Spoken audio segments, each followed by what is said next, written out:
I wanted to just finish off the story with Jacob.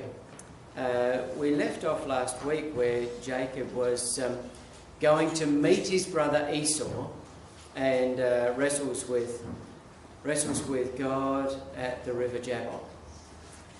But what we didn't do was we didn't get through him actually going to meet his brother. And if you remember, what he does is he sets all the herds and all of the slaves and everybody goes in front of him and he's all by himself.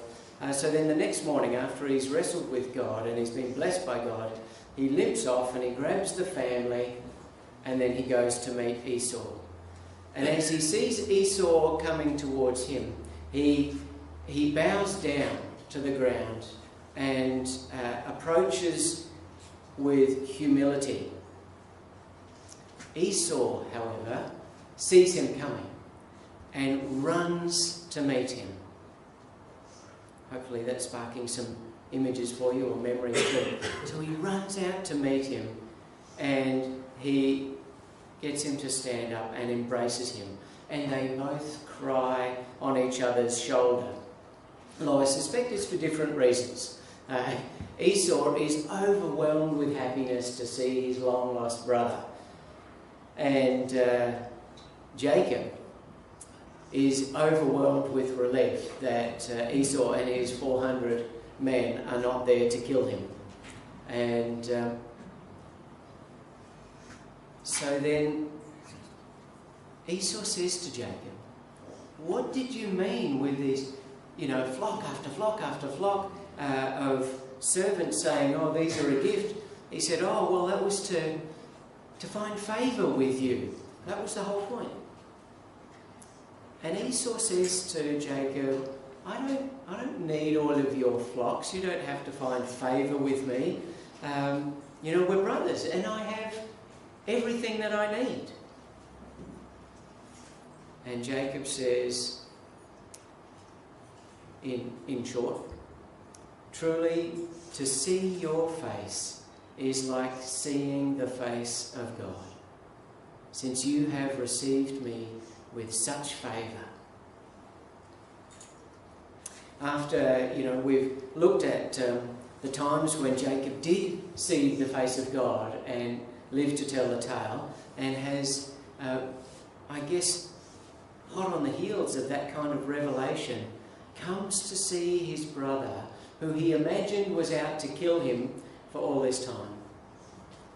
Jacob realises that there is forgiveness, that there is grace in the place that he least expected to find it.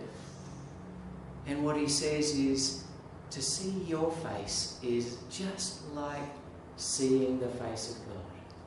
When we find grace and forgiveness in someone else, it's like seeing the face of God. Well, Jacob is so moved and transformed by this wonderful reconciliation with his brother Esau. Esau says, "Well, let's travel together and go on from here."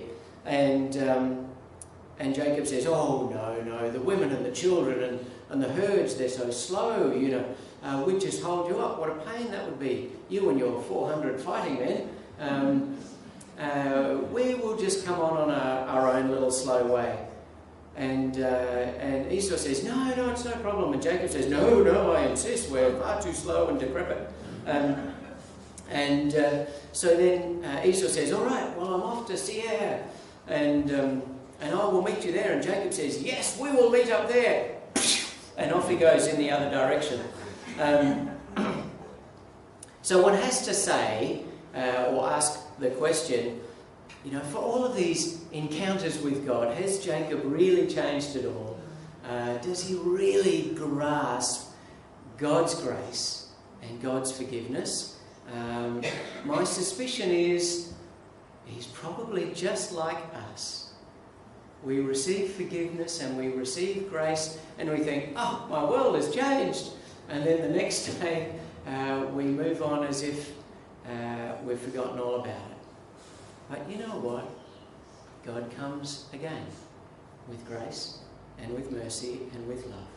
And God continues to lead Jacob into the promised land, and he settles there, and life is great. Or so you'd think. For a moment anyway, until young Joseph is a teenager. And we discover that Jacob loves Joseph more than the other 11. And as I said, he should know better, but in the end he loves Joseph. Joseph is this elected and chosen one. And so he gives him this coat to show how much he loves him. And you'd think they might stay in the land of God's blessing and promise for a while. But what happens is that coat and that love and that favour lead Joseph to being hated by the brothers. As we heard, they stick him in a well. They take his coat off him. They pretend that he's been mauled by a beast and send that off to Jacob, who thinks, ironically, exactly he imagines the story just as the brothers had hoped, and he believes Joseph eaten by a beast. And in reality, they sell him to some Ishmaelite traders, and they take him down to Egypt, where eventually he is a slave.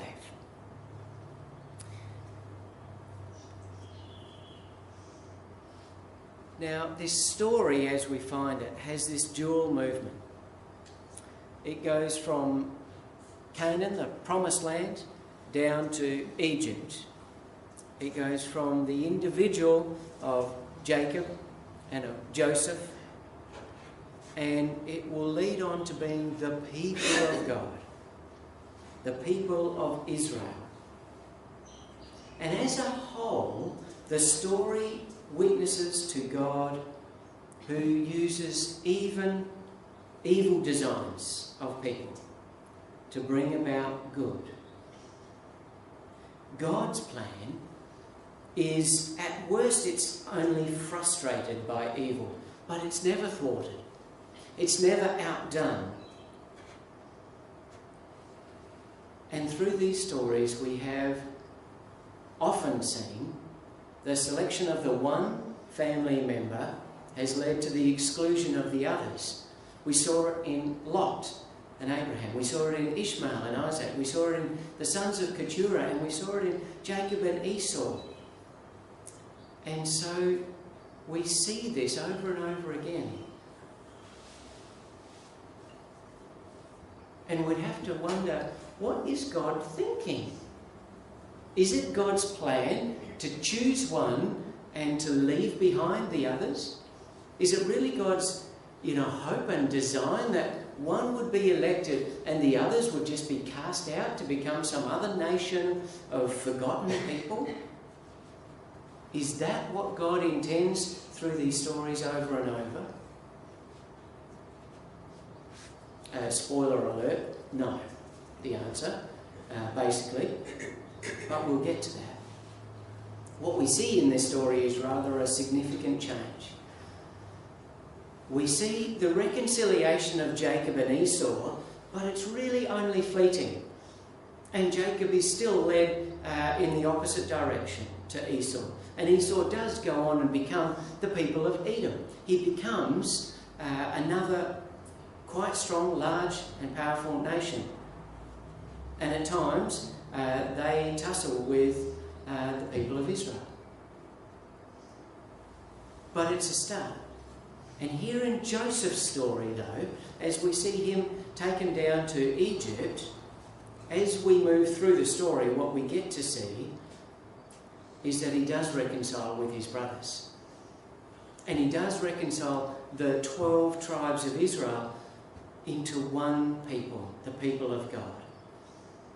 And even though they end up becoming one people in Egypt, they're no longer in the land. They're one people, but they're not in the land that God wanted them to be in, that He'd promised to them and where He wanted to bless them. And what they find is being in the wrong place at the wrong time, or being in the place that God didn't want them, even though they were being blessed in some ways, It wasn't working for them, and they end up becoming hated and becoming slaves there. And we have to ask ourselves, so what is God's plan? What is the good news of this kind of a crazy story?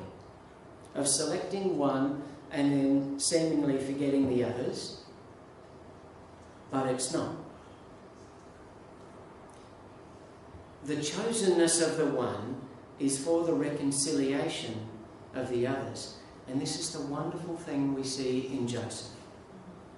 He is chosen specifically to reconcile the 12. And it's through him that they become one nation. Not merely a band of brothers, but one nation. It's specifically the opposite of exclusion. It is to include.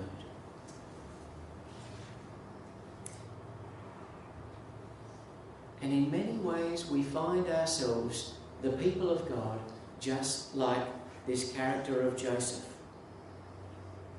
Any position of power that God has given you, you have so you might bless someone else. Any authority that you have or influence that you have is so that you might lead others. When God gives you abundance, it's so that you can share, so that you can feed and welcome in those who don't have. In some way, this is a really obvious element to God's nature and to God's purpose and to God's plan. To us who are reading more or less this story over and over again every week, but in different forms and with different people as the character, it seems perhaps almost trivial that God would choose one group in order to bless the others and in order to bring in the others.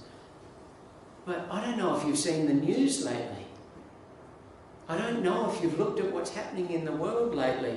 But it seems to me that that message is alarmingly countercultural. If we, as the followers of God, saw that our blessedness was explicitly for others, we would find ourselves out of touch with the rest of this world. Often, we would see the fear in the news and we would feel, that's not us. I don't want to be like that. I don't want to live hating people that I don't even know. Guarding against someone maybe sharing my colourful robe. Or the love that God has given me. The love of the Father. We don't want to be like that. Rather, we would want to be people who shared what we had.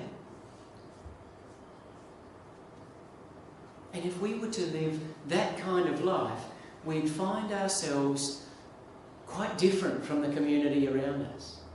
We would find ourselves being salt and light, seemingly quite different from others. And we would have a countercultural viewpoint that others need to hear.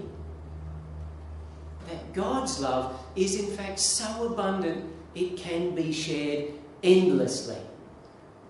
Our resources may not be infinite and our land may not be infinite, but love is infinite. That we can give and give and give and give more. And you know what? When we do, it just grows and grows. But that's not a message that everybody around us, this community, is hearing. It's not what they're being told from the news and from the media and from our government. They're only going to hear that message, that good news, that love is abundant and it is infinite and it is endless from you.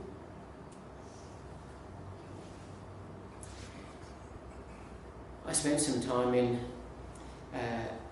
Kiribati, Central Pacific Island. And when I went there, I deliberately knew that there would be the opportunity to take gifts for people who would give things to me or who would host me. And so I took, Australiana tea towels like you do, and I took a bunch of t-shirts with Australian themes and things like that. I took a few other things, but I thought tea towels and t-shirts, they've got to be easy to pack, but they're a bit of a winner. And so one day, a lad who had hosted me and put me up in his house, I gave this t-shirt, this Australiana t-shirt, and he was so proud of this t-shirt. As soon as he had it, I saw him, moments later, he was wearing this Australia t-shirt around, and he was strutting around the village. He thought he was just gold. And I was pretty pleased. The next day, I saw some other kid wearing the t-shirt and he's strutting around the village. And I said to the boy who had put me up, I said, "What did you do with the t-shirt I gave him?" And he said, "Well, I gave it to the kid over there because you gave that to me. That meant I had 2 t-shirts and he didn't have any. So I gave him mine."